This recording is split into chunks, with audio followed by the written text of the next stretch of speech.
Hey guys, welcome back to my channel. So in today's video we have this woman Alicia Hussein sharing how she learned her husband would never defend her. Oh, this is a nightmare for a woman's worst nightmare. Marrying a man that cannot defend you. I think only the women can understand this. I'm not married, yeah, but I think every woman can relate to this. Being with a man that you know cannot defend you. There's this level of, what's the word I'm looking for? But there's this level of cuteness that a man has. It's just so manly when a man defends his woman, like irrespective of whoever. Oof, it's just so manly. There's just something manly about it, and it's so attractive. I think that's it. But let's hear from her. Sometimes we marry people who like the idea of marriage but don't actually want a true partnership. When I moved in with my husband, we lived with his family, and he was the oldest of 6 siblings, 5 brothers and 1 little sister. So you could imagine the switch up of me growing up with one sister and then going to a household with all these boys, sharing one bathroom, and basically having no privacy. But I want to understand something. What's up with people in Western countries that a whole family building will have one bathroom?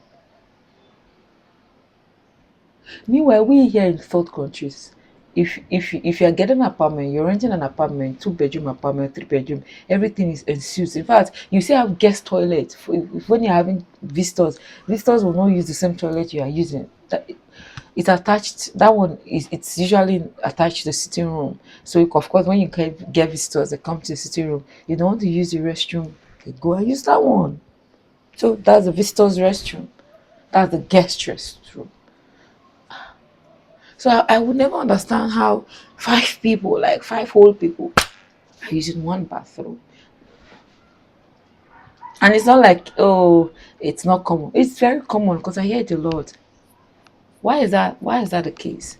Is that you guys don't have space to build bathroom for everybody, or there's no need? Like in this apartment, everything's ensuite. Each room has its own bathroom. So you are in your room, you have your own bathroom. Everybody inside your own room, your bathroom is in your room. It's ensuite.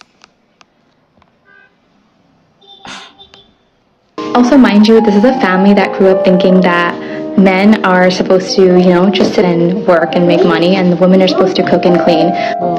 So when his family bought a new house, I thought, great, we finally get our own space. We were going from a 3 bedroom basement to a house that has 2 basement suites and a whole upstairs. So naturally, you would think me and my husband would get a basement suite to ourselves, right?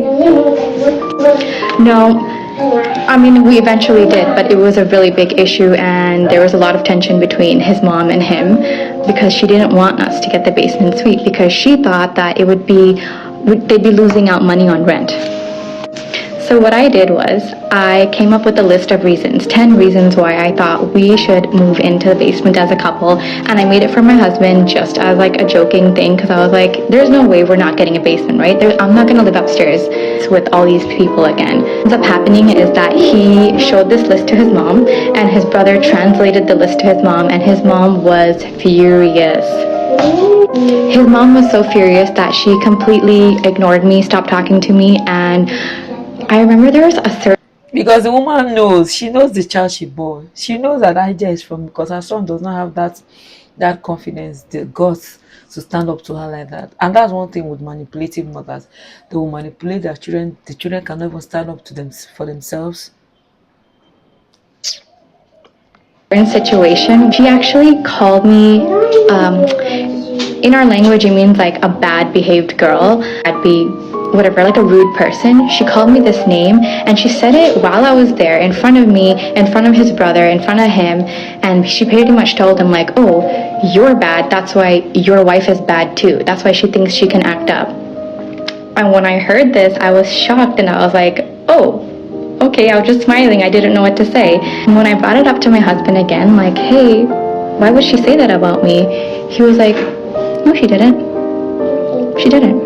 Like, yeah, she did. What do you mean? Like, this was the first incident I remember of like very clear cut gaslighting. And I was like, you cannot deny. I heard it. Your brother heard it. Your friend sitting here heard it. We all heard it. And he's like, no, no, well, she didn't mean it that way. If you're wondering what was on the list, there was like a couple things, but three things that really stand out. One is I just wanted privacy, right? Number two is the house was infested with mice, and I didn't want to deal with that again. And number three, I didn't want to deal with bed bugs anymore. Yeah. And this is what I mean is that some men get into a marriage not thinking about the uncomfortable conversations that you're going to have, that you might have to stick up for your wife, you know? You might have to check some people in your family. You might have to reflect inwards. Truly think that there's no such thing as having issues with your in-laws. Issues with your in-laws, I truly think it's your partner's fault because they need to be the one to like check their family. Living with in-laws is that you lose a lot of your autonomy, and then a lot of the decision making falls on the husband, and they have to make a decision that makes everyone happy, much as undercutting their partner's like wishes. Anyways, moral of the story is don't get married for the sake of just getting married, and really pick your partners wisely. Also, don't move in with in-laws. Honestly, a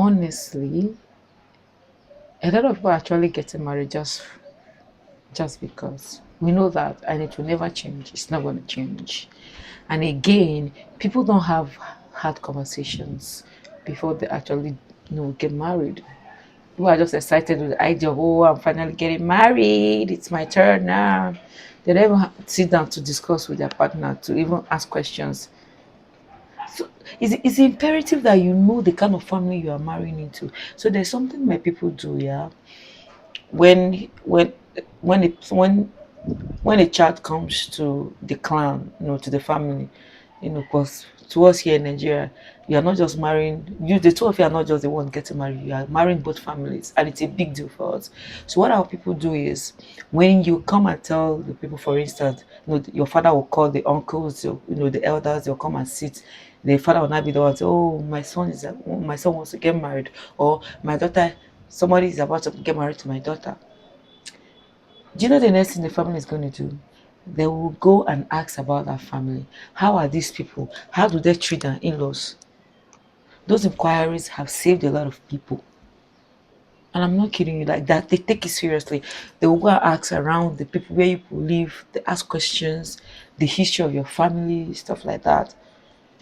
People don't know that this is not important. You think the two of you are just getting married. It's because of cases like this. Because that guy has been living there. Did you even ask him, are we going to move out when we get married? And you ask yourself, are you comfortable with that kind of lifestyle? But people don't have this conversation. You just get married, pam, boom, and you now start crying later. Guys. And again, some mama's boys, they don't know how to stand up to their mother because it's not in their nature. It's in their nature to obey their mother, to always be on the side of their mom. They don't know any other way. That's the only way they know. So you're gonna tell yourself or ask yourself if you are ready for that kind of marriage. If you are ready to fight, and and again, if the guy love you so much to even try at least to stand up, or even when you guys are in private, kind of pacify you in a way, depending on when he has the muscle, when he has the ego to stand up, not even if when he has the balls to stand up to his mom, it's gonna take years, years and years and years. It is what it is, and we just have to accept that.